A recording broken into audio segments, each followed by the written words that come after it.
Hey YouTube, today I bring you a quick guide on how to fast castle as the Abbasid Dynasty in Age of Empires 4. So we start off with the classic opening, building ourselves a house, gathering sheep and training villagers. So the reason why this is quite a good strategy is because of this special tech inside of the House of Wisdom, which is unique to the Abbasid Dynasty. And this tech basically means all villagers' cost is cut by 50%. So instead of it costing 50 food per villager, it's now 25 food per villager. Which basically means you can get up to the castle age a little bit quicker, because you're not paying as much for a villager. And it also means that you can get down more town centres and it being more efficient. So the reason why we're doing a fast castle instead of just TC booming in the feudal age is because we want lancers. Lancers are one of the best units in the game, in my opinion. They're good against light cavalry, they're good against archers, they're good against villagers especially, so they're great for raiding, and they're just really tanky units. So at the moment we're just collecting up lots of sheep, because that's what you should be doing in every game anyway. And so something to bear in mind with the Abbasid Dynasty is your buildings give you influence. So building your houses in specific places, or all buildings actually, in specific places is very important. So you make sure you're always getting that influence, so you can activate your golden ages, which basically means you get a bit faster production speed, gathering rates, stuff like that. So that's just something to bear in mind. So you always want to be make sure all of your buildings are really close together. So you can see here we're just dropping off our sheep, making sure that our villagers can be collecting all that food. We're just making our way up to the feudal age. So you can see how we've got 2 villagers on gold, and now we're dropping down the House of Wisdom. So bear in mind, the House of Wisdom does not provide the age up. You have to you get the age up inside of the house. So you can see when I click on the House of Wisdom, there's this gold box that comes around all the buildings.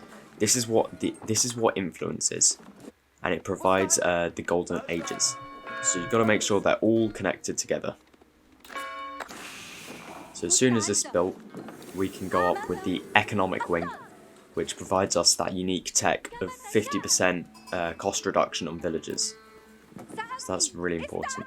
So now in transition, we're popping down a lumber camp, and we're going to be transitioning just a few villagers over, as we need to be building houses and stables and stuff, a few upgrades.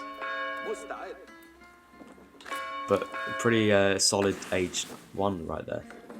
So we are up against a Chinese player who could be doing the same, could be trying to fast castle. So we've got to bear that in mind. But it's unlikely that they will rush. So a good thing about this build is that even if they do rush, you still have plenty of time to build everything, because you don't need any villagers to age up with, because your House of Wisdom is doing that for you.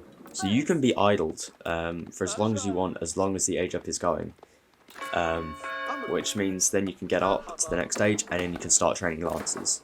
So there's not really a worry of rushes, especially longbow rushes. This is really good against longbow rushes, because it's around the 8-minute mark they come in. I guess you could send them in a little bit earlier, but there's not going to be enough soldiers there to really do any damage. So now we're just transitioning our villagers that were on wood back over to gold and food, because now we're macroing for that castle age. So we do drop down a mill here, just in case we run out of sheep and we need to get on berries. So that's always something to bear in mind. Make sure you've got backup food places. But we are collecting still more sheep around our base, and now we have aged up. So you may have seen there, we clicked on a tech. That is the tech that reduces the food cost by 50% on villagers. So that tech is an amazing tech. I think this is why Fast Castle is so good with the Abbasid Dynasty. So we do drop down a stable as well, just to make sure, in case there is a bit of a rush, we can build lancers as soon as we can. But as you can see, we're macroing towards that age up. So now I've collected the majority of the sheep on my map, I decide to go see if I can scout out their base. And I do successfully do this, and I manage to spot their age up. So I am actually idling them here. It may look like this is a bit pointless, because it does pretty much nothing. But this is seconds of idle time. Many seconds. So that really helps out. It means it's slowing them down, and it's helping, it's giving me time basically to get out lancers and age up. So you can see we're still making lots of villagers. My scout is on half health, but that's like 5 seconds of idle time right there at the moment. But their scout is now coming in, so I do try and retreat. But unfortunately, it will get taken down. So you can see now they've just aged up, which was way later than me. And there goes the scout. It was way later than me, and some of that was because of that few seconds of idle time. But anyway, we're near aging up again.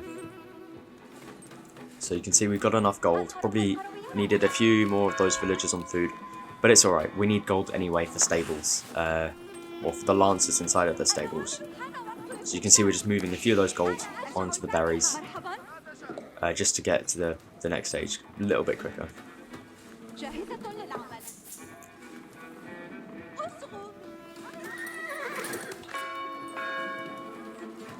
So we're still making villagers in this time as well. And there we go, we got enough. So this time we're going up with a military wing, which provides us a few techs for camels and stuff. Nothing really that we need for the strategy I'm doing, but it's always good to have in the later game. So that is the one we're aging up with. So at this point we're going to be moving a few villagers, well actually quite a few villagers onto wood, if you saw there. Because we need houses and another stable, and also a market. So you can see we're still making villages at this time, and we're on our way to Castle Age. So you can see it's quite early. We're going to be able to age up before the 10-minute mark, which is absolutely great. And as you can see there, we're dropping down another house. We're making sure everything's in that nice compact space, so it's all gathering influence for that House of Wisdom, so we can get golden ages. I will be making a video all about the influence for the Abbasid Dynasty, so you might want to drop a subscribe so you can watch that in the future.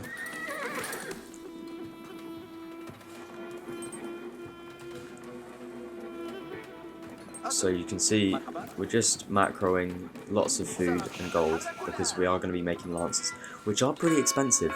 They're 100 gold and 140 food per lancer, which is pretty crazy.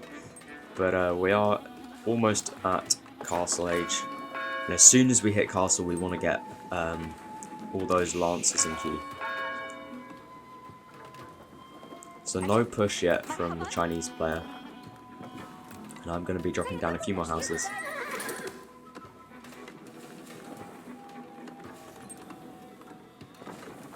Any second now we'll be aging up. So there we go. So we get lancers in queue straight away, as these are going to be doing lots of raiding.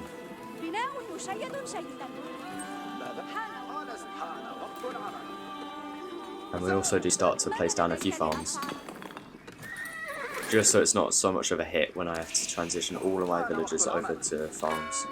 Sort of spreads it out a little bit.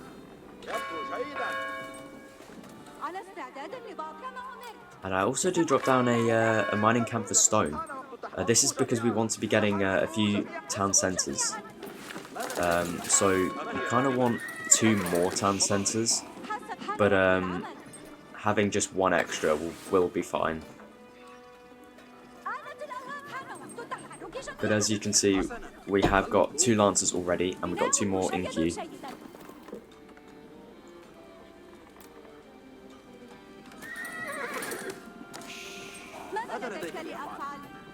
And nothing really yet from the Chinese player. He's not in Castle Age.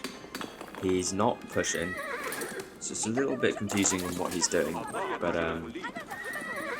even more Lancers in queue now. And at this point, I do think, well, let's go see what he's doing. Maybe he's got some, he's building a few town centres in the middle. Because this map does have a ton of resources right in the centre of the map. It has all of those gold and stone mines. So I'm going to see if I can try and idle them, pick off a few villagers here and there.